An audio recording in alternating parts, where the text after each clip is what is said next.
I'm Kelly Mitchell, and you're listening to Breve TV. If I can make things work, I'm always happy. Breve TV Uncorked, Women on Wine, Business and Evolution, sharing rich conversation to enlighten, challenge, and inspire the busiest people on earth. My co-host, Debra Trapin. Welcome to the show, Debra. Thanks so much, Kelly. Always a pleasure to be here with you. Thank you very much. I love being here with you as well. Yay! Debra, okay, so Saba Tekle. Let me tell you a little bit about this woman. She is fierce. She is determined. She is the author of a national bestseller called 20 Beautiful Women. These stories are so gritty. They are so heart-wrenching, and they are so fascinating. These are raw and real stories about women who have overcome struggle, who have coped with their beginnings and moved on, literally. But there's a lot of inspiration and a lot of, motivation. When you read these stories and you see from where they've come from and where they're going to, it's absolutely amazing. I would love to welcome this prolific author to the show. Saba, how are you? I'm good. How are you? I'm great. You know, before we launch into the conversation, because there are moments when it gets heavy, right? Right. It's going to get heavy. It's going to get heavy. So in preparation for that, I think we need to talk about what's in our glass, so we can deal better, right? Well, not necessarily deal better. But we need to talk about what's in our glass because we're wine on women and women on wine. So, Saba, why don't you kick it off? What is in your glass today? Today I just have some Merlot, some Woodbridge Merlot, actually from California. Nothing too special, but it actually does the trick. Tastes nice and light, fruity, like I like it, and smooth. Fantastic. And Debra, how about what's in your glass today? Well, today, this is the first time Barrage has been on the show with us. Ooh. This is their 2009 Alias. You can see this is a hand sketch by someone in their family. I'm not sure if they want me to say who it is out loud. So Alias '09, Barrage Cellars. So it's very cute. So we've all heard the term barrage, like it's a barrage of things coming my way. But this is actually a double entendre for them because they actually do their wine in a barn/garage, so barrage, get it? Haha. Like garage.com, but it's barrage.com. Indeed. This is 100% Cabernet Franc, which is one of my favorite reds. And again, like I feel like I always say when it's a Woodinville wine, I can't wait to take you there. I can't wait to get back to Seattle. I am so overdue for a Seattle trip. Yes. Okay, what's in my glass today is another Healdsburg. I actually am just fascinated with that little tiny town of Healdsburg in Sonoma County, and I would probably move there, except it's too small, and there's not enough for me to do, so except for to drink their wine. This is William Hill. I've actually been to, I think it was about 20 years ago that I was at their tasting room on the square, and this is a fabulous Chardonnay. This is a coastal collection of their rich, expressive wines beyond Napa Valley. And it definitely does have a buttery finish, which not everybody enjoys, but I do. And it's a little bit oaky, so take that oak and butter and just love it. Cheers, ladies. Cheers. Cheers.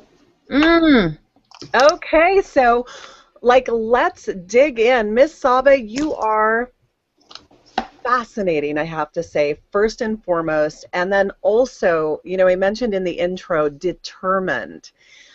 You're pulling a book together, or you've pulled a book together that's on the national bestseller list, and you've wrangled cats to get all of the pieces of these stories in place and telling your own story.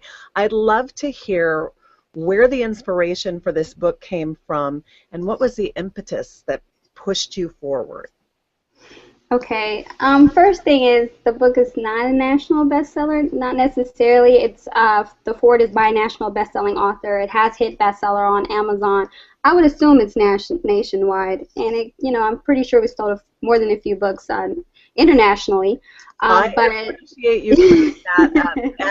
And hopefully after this show, it will be a national bestseller. Exactly. That is definitely the goal and the point. Yes, yes, yes, yes. And I have no doubt in my mind that it can be and it will be. So Absolutely. yeah, I would say it does take a level of determination when trying to work with more than one person, period. So 20 women. And the only difference is that they're beautiful women and they are truly beautiful women. So it was other than little tricks and little things here and there, little trips, not tricks, trips, it's actually been a nice flow because their attitudes are positive. They have nothing but, wanting to share their message with other people, and they get really excited to be published, and, they allow the gratitude of the opportunity overflow the work that has to go and be, behind it. And majority of the work I put on myself, so I did all the heavy lifting to make it very easy for everyone. That's fantastic. And can you tell us why you decided to write the book and to bring these people together? Well, and I do talk about this in the introduction. Pretty much, I like to share, and I love to help women in the areas I've needed the most help in, and I also like to share in the channels that have also helped me the most. So it's always been through other books and other authors and their courage and their vulnerability. They share stories and share how they overcome is the reason why I feel like I was able to too. So it became naturally for me to be passionate to do it just as as I was once helped. So that was my drive and determination behind it, to give people what that has always helped me. I love it, giving back. Deborah, how about you? Well, what I'd love to know is, so I'm up to chapter 15, so I'm on the 15th story now. And the one thing that I say at the end of every single chapter is, how does she know these women? Like, how did you find these freaking amazing, diva-licious women? Where are they from?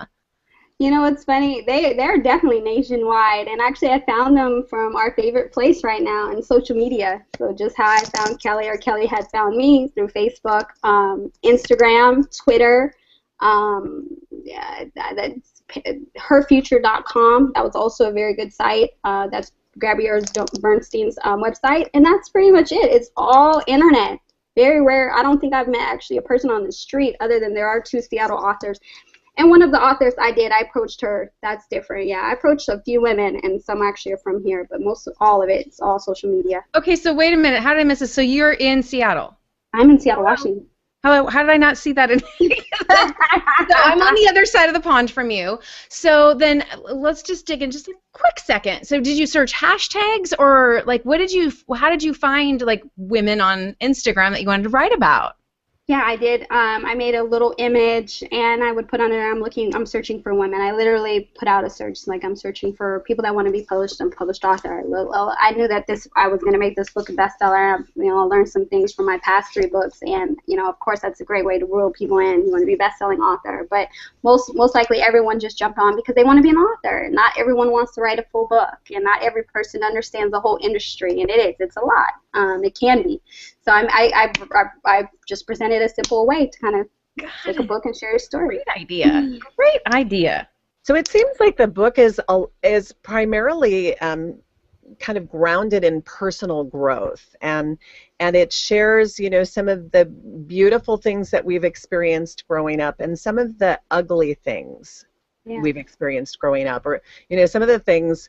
I always say that there are people that you meet that maybe they have how should I say this tactfully? They have too much of a holier than thou attitude, and the reality is that we've all come from households that have some sort of dysfunction.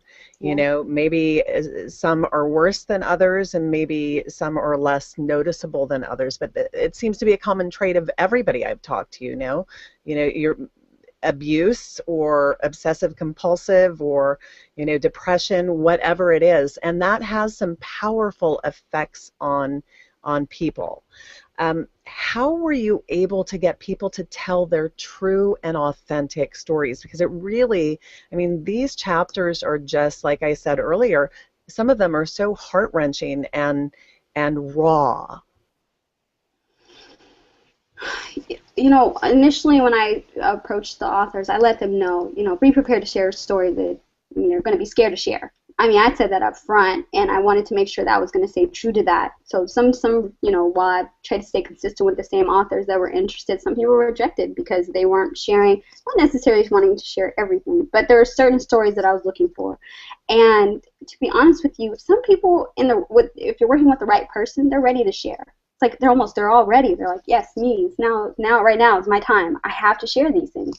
And the purpose is, and it's shared in a channel where it's all about helping someone else. So everyone's always open to sharing to help someone else, and that's what makes these women beautiful. We can't continue to hide these things thinking that this is the best way to go about life. It's not, because we're not helping anyone with our stories. We're not going through these things for no reason. There's a reason for everything we go through, and they prove it in every story. There's everything that they've been through is the reason why they are who they are today. Absolutely. Deborah, question. Wow. Whew, I'm just kind of like soaking that in for a second. So I love that. I love that it's kind of when the student is ready, the master appears. So when the author is ready, the publisher appears. What I love about one of your whys is to help women heal. So, and you share your story in the book. And so tell me, like, were you ready to write that? Or did you kind of have to kick yourself in the tushy and say, okay, I'm asking these other women, now I need to be one of these 20? Yeah, it's crazy because originally when I started out, I already had this idea of what I was going to write about. And it was so funny when we were going through this process. Every author wanted to read what someone else was writing, and I was just thinking, no, you don't. You don't want to read what they're writing because it's going to affect what you write, and it did. It affected everything that I've written. Actually, I couldn't write after reading everyone's and critiquing or whatever. It was tough. Because now my story better be better, or my story must be, you know, good or compared to, but I wasn't going to pull anything out of my story that wasn't there. But it allowed me to shape it and see what areas I want to see and how deep I wanted to go in. No, I wasn't prepared to share just that. There was so much more. But I stick to what hurt me the most. What really allowed me to take a real change. Something that I didn't even realize actually to writing how much it affected me once I really had to dig deep. And it was crazy. Honestly, it was crazy. But now I'm on the other side, so I'm okay with it. It's out now. Good. You've been healed. No going back. There's no going back. But as you can see, everyone speaks on different things in different areas, and you know, and it's good that way. It keeps the authenticity of it. Everyone's story is different. They all weren't revealed to each other up until the last moment. So. Absolutely. So what were some of the greatest lessons that you learned in this process of writing this book? It's hard to say that I've learned any lessons per se because I've had such a business hat put on, to be honest with you. I had to make sure things were in order. You know, when you're a creative person, you have to make sure there's order. Things change. Like you're a whole different person. So I would say the lessons, honestly, that I've learned is just that I'm really not alone. I'm not alone in how I feel. It's like every author hit on a point of my life that it's like, wow, you know, who knew? I knew, but I didn't know. And I've just learned we're just really not alone. We're not alone in what we go through. Not at all. Deborah. That's so good. You know, one of the things that I was, of course, mad with copying and pasting, like, oh, I love this quote, and I want to talk about that. But one thing that you said that really resonated with me was when you see ugly and you focus on ugly, you like see it everywhere. And your story was really it was very personal, as everyone else shared very personal things. But what I'm curious about is how did you stop the ugly from like actually eating your spirit, which I thought that was such a great visual. And how did you turn it around? You know, like you talk about like you have to start seeing the beautiful. So how did you stop yourself from doing it and go to that other place? So how, how I kind of put it in the chapter was it didn't imply that you should start seeing the beauty now. It can be easy. It can be easy to say that, but to be honest with you, it wasn't until I healed did life start to look beautiful to me. It's like it's a catch-22. So it's like, yes, you can try to start to see it now, but it's really hard when you have all this fog. You still have all this heavy, everything you've been through. You just kind of carry it all in your chest, all in your body, and you see life through that pain. So it's really not until you heal that life starts to see itself as being beautiful. So I had to heal, and it happened for me very backwards. Like, I went on a very positive journey, like a very positive and, deep within. And yeah, you don't see yourself as inauthentic at the moment. You see yourself as, now I'm really starting to go down this right path, right? But I would still get tripped up on certain things because I didn't understand anything about healing. So it's like, here's the secret, right? Let's say, for instance, now you got to be positive. You got to be a positive person. You want all these positive things. But to be honest with you, being positive wasn't easy until I healed. So eventually when I had to take down that path of healing, and when life really had to keep trying to stop me, like, girl, you need to stop for a second. Stop trying to attain all these things when you see it's not making you happy. So it's like I'm allowing my inner navigator, my eternal guidance, to finally tell me, stop. Just stop for a second. See what you're really facing right now. See how much you're still holding on to. So it's all, honestly, it's those moments, like I mentioned in my chapter, me, acting out crazily. So, I'd like to share a message too for the other women out there, and there may be women who have daughters, that are going through these kinds of, it's almost like a crisis situation. You can literally, and from your background, you started getting into trouble via fights, and it wasn't a positive outcome for you, and turning this around, it's like it's not something that happens overnight. But for those women out there, either the moms of daughters that are going through this or the daughters themselves, what kind of message would you give them to give them hope, and maybe to give them a couple of techniques on flipping it? Yeah, see, so my journey was long because I didn't know half of what I know now, meaning their journey could be very shortened just by a few things. Of course, A, getting this book, but B, finding mentors and life coaches and finding people in that profession that can help you directly in that area. It's so funny how many people I would go to, and it's like the wrong person. Don't go to your friend. Like, no. Your friends, yes, you can have a genuine friend, yes, but if they're not an expert to help you, it can be very redundant, and they can actually feel the fire of what you're going through. They can feel the fire by sharing it to another person. They can feel the fire by giving you wrong information. So going to your friends, other than maybe for a hug, is the only thing I would suggest anyone to do at any age. Like, I'm going through right now. I can't talk about it right now because, A, you're probably not positive enough to even withstand what I'm going through. You always have to go to someone positive when you have a negative situation, because they're going to diffuse it and they're going to give you positive energy and comfort. So, of course, that would be the first thing. Go to a mentor or a life coach or someone that's in a profession that can help you. And another thing I would recommend is, just read books. You need to know that you're not alone. I think that was the first thing for me, knowing that I'm not alone. And that's why it was so important about this book, sharing these stories so you're not alone. I healed immediately. Once I know, especially when people go through things way worse than me, I don't know, something clicks in me like, wow, girl, like, stop, back up. Most of the stuff is just in your head. Like, it's really just in your head, majority of what you go through, because people are going through far way worse. And it pales into comparison of what you go through. So you have to know that you're not alone. Another thing I would do would shorten a lot of my path of healing was EFT tapping. It's been the biggest thing. Understanding who I am too, or who we are. We're energy beings. We're spiritual beings. Spirit materialized, and in this physical plane is energy. Every time you get mad, or you're emotional, you're depressed, you add energy to it. And every time every day you go another day with it, you grow that energy, and you have to diffuse it. So EFT does that immediately. So what would take years for something else, EFT can take in a moment. So EFT, again, is emotional freedom technique. And actually, there's a website called the tappingsolution.com that you can go to learn more about it. There's eBooks. You can Google it. It's on Yahoo. I also talk about it in my other book, Are You Lost? D.I.V.A's Guide to Finding Peace, Passion, and Purpose.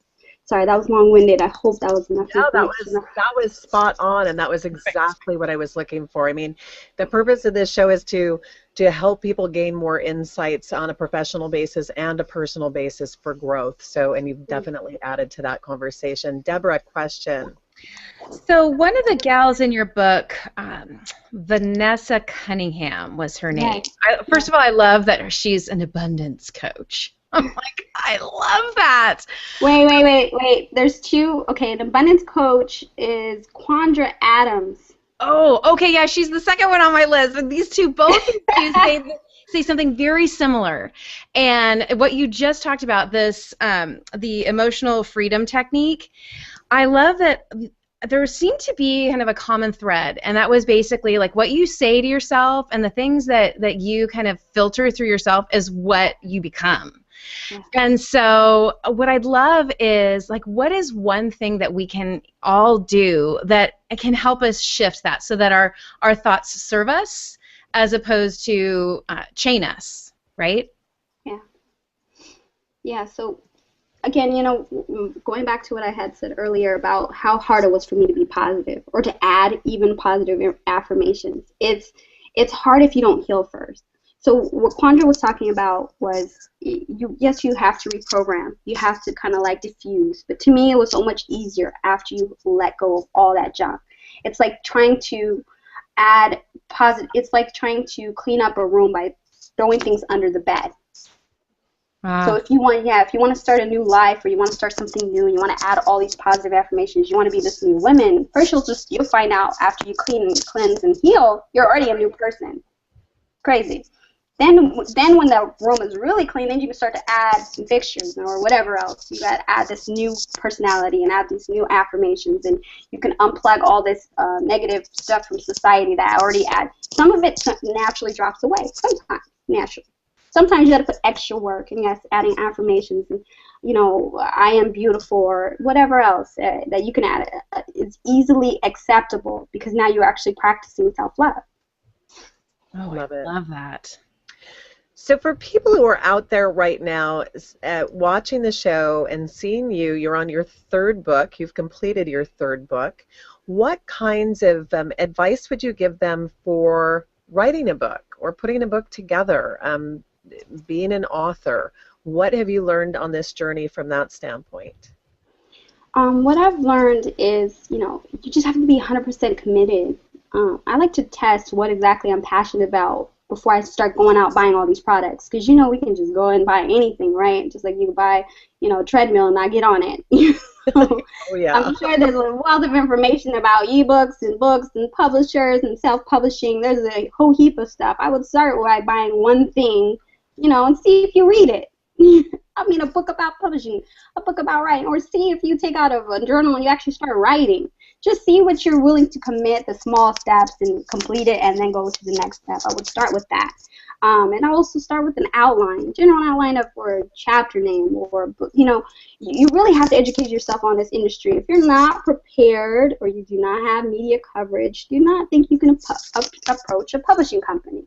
You would have to be an A-list celebrity. I'm just going to have to be honest with you. The publishing industry has changed. But if you are prepared to be a self-published author, and it is a beautiful, rewarding experience because you have full creative control of what you want or don't want, how you want to say it, or whatever else, then I would just say start with small commitments. See what you start to write. See what's coming out. See how committed you are to writing.